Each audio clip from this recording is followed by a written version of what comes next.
When it comes to large-scale construction projects, those that entail a lot of digging up the earth, one simply never knows what they might find. Just ask a construction crew from Indiana, who were in the process of demolishing an old high school to clear space. While going about their duties, the crew found a purse that belonged to a student who had attended the school almost 70 years ago. What's more, there were objects inside the purse that offered a window into the past, simply too intriguing for the school not to share on social media.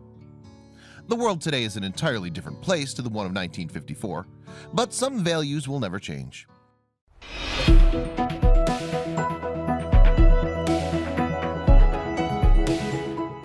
After the purse was discovered in the high school's old science building, Greater Clark County Schools shared a post on Facebook in the hope of reuniting it with its former owner, Marty Ingram. The post read, "Lost and found alert.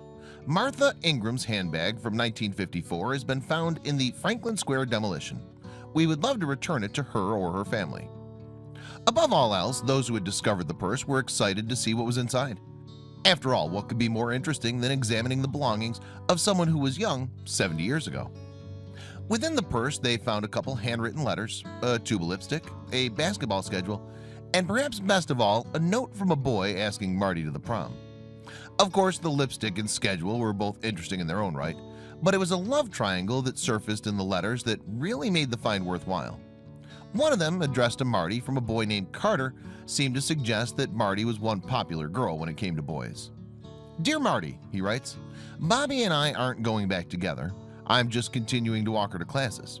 She asked me if I would, and I told her that I would. But I'm just trying to be friends with everybody, and I decided to start on the girls that I've done wrong. Is there anything wrong with that? I'm just going to date everybody and be friends with everybody. I figure that's the least I can do." Carter then went on to make a joke about another possible love interest of Marty, stating, "Paul's an alright guy, but you'll never catch him. He runs too fast. Ha ha." Then there was a second letter, one that further thickened this high school's plot. It's from a guy named Jordy, who himself asked Marty to the prom. "Dear Marty, I've heard that Paul already asked you to go to the prom with him. If he hasn't, I would like very much to take you. P.S. If you've already consented to go with Paul, please forget that I have asked. If he's asked but you haven't consented yet, please consider my invitation." Quite the feeling of suspense, we're sure you'll agree. Well, fortunately, Marty was eventually tracked down in real life and gave a definitive answer as to who she went to the prom with.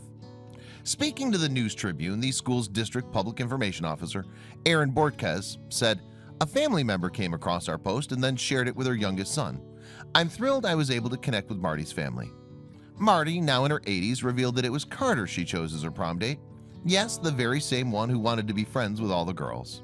Marty still lives in the area, as it happens, and the schools plan to reunite her with her old purse.